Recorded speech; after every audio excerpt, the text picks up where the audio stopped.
There's a tremendous amount of evidence that the children in our schools today are under a lot of stress.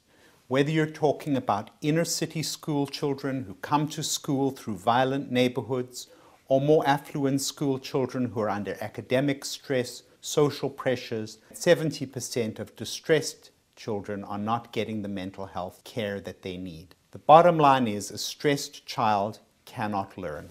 When we talk about stress, what we're talking about is really things in life that trigger the fight or flight response.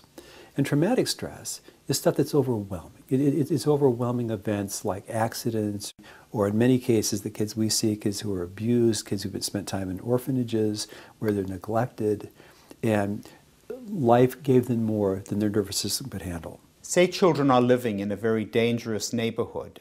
They may see violence on the way to school and on the way home day after day. They become terrified.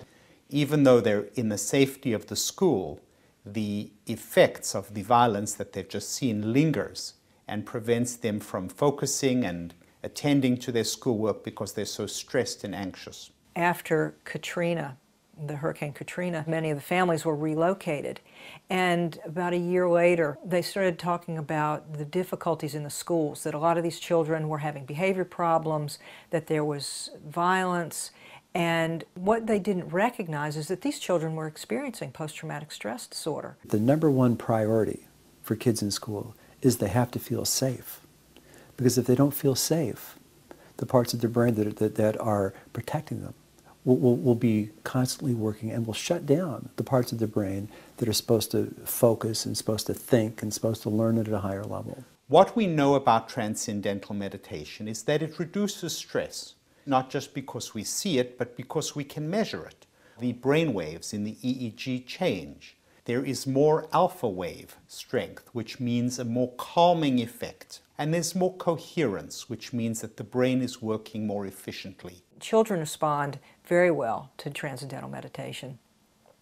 That it provides a mechanism for them to be able to manage themselves, to be able to deal with the stress, to be able to be clearer thinking. They report that they can learn better. They can organize information better when their stress level is lower.